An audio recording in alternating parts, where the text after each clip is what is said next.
جب اللہ رب العزت نے انسان کو خلق کرنے کا ارادہ کیا تو کوئی بھی فرشتہ زمین سے مٹی نہ لا سکا، تو اتنے میں حضرت اسرائیل علیہ السلام فرمانے لگے کہ اے اللہ، یہ کام مجھ سے ہی ہونا ہے۔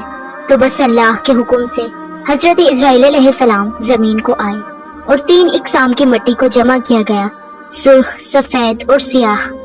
پھر اس مٹی کو مکہ اور طائف کے درمیان رکھا گیا اور مسلسل باران رحمت برستی رہی۔ پھر اللہ نے اس مٹی کو عرش پہ بلایا اور حضرت آدم علیہ السلام کا پتلا تیار کر دیا، اور وہ 40 سال تک وہ جنت میں رکھا گیا۔ ہر فرشتہ اس مجسمے کو دیکھتا کہ یہ مٹی کا بنا ہوا پتلا کیسے چلے گا، کس سے بات کرے گا، کیسے زندہ ہوگا۔ بس 40 سال تک اللہ نے اس نشانی کو قائم رکھا، اور پھر ایک دن جنت کے تمام فرشتوں کو حکم دیا کہ آج میں اس میں روح کو ڈالوں گا، اور پھر جب ایسا ہو تو تمام فرشتے اس آدم کو سجدہ کرنا۔ بس سب فرشتے حیرت سے اس پتلے کو دیکھ ہی رہے تھے کہ اللہ نے اس مٹی کے مجسمے میں روح ڈالی۔ تو آدم علیہ السلام نے چھینک دی اور تمام فرشتے سجدے میں گر کر اللہ کی تعریف کرنے لگے، سوائے ابلیس کے۔ وہ تکبر حسد کر بیٹھا، اللہ نے اسے اپنی دربار سے نکال دیا۔ پھر اللہ نے حضرت آدم سے بی بی حوا کو پیدا کیا اور ان کی جنت میں کی گئی غلطی کے سبب ان کو زمین پر بھیج دیا، اور یہ حکم نافذ کیا کہ اب جنت میں وہی آئے گا کہ جو یہ ثابت کر سکے کہ وہ ہمارا فرما بردار ہے۔ اور یوں انسانوں کے لیے دنیا میں امتحانات کو رکھا گیا تاکہ ہر انسان امتحان دے کر اللہ کو راضی کر کے جنت تک پہنچ سکے۔ بس تاریخ نے لکھا کہ جب حضرت آدم اور بی بی حوا اس زمین پر آئے تو 2 سال تک ایک دوسرے سے جدا رہے اور اللہ سے معافی مانگتے رہے۔ بالآخر اللہ نے ان کی توبہ قبول کی۔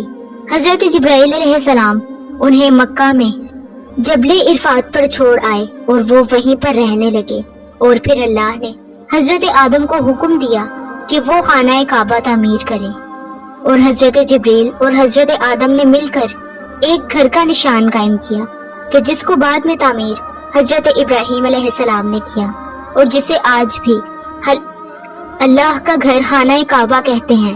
حضرت آدم علیہ السلام جب جب اپنی خطا کو لے کر پشیمان ہوتے تھے یا اللہ کی عبادت کرنا چاہتے تھے تو آپ اس جگہ آ کے اللہ کا ذکر کر کے اللہ کو راضی کیا کرتے تھے۔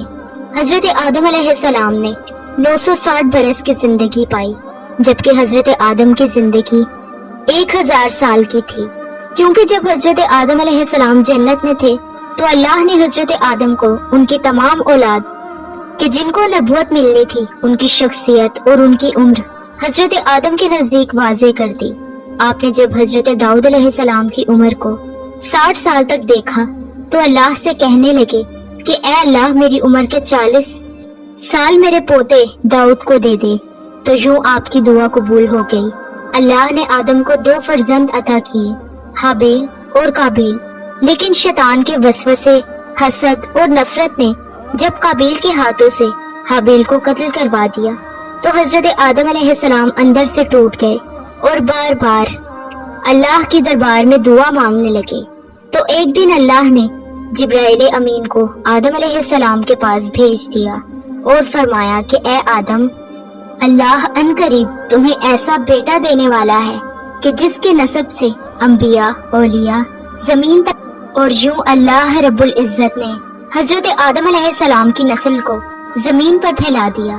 جب حضرت آدم کا آخری وقت آیا، آپ نے اپنے بیٹوں سے کہا کہ میرا جنت کے پھل کھانے کا دل کر رہا ہے۔ بس آپ کے بیٹے زمین پر جنت کے پھل ڈھونڈتے رہے کہ اچانک سے ان کو فرشتے ملے اور کہنے لگے کہ اے نبی آدم کے بیٹے، کہاں جا رہے ہو؟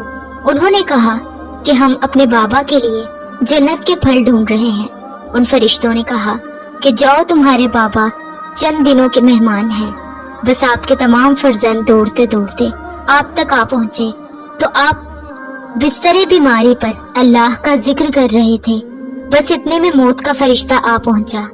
جیسے ہی بی بی حوا نے موت کے فرشتے کو دیکھا تو حضرت آدم سے لپٹ گئیں کہ میں اپنے شوہر کو اپنے سے جدا نہیں کروں گی۔ اللہ کے نبی حضرت آدم علیہ السلام نے فرمایا کہ اے حوا، مجھ سے دور ہٹ۔ ایک مرتبہ پہلے بھی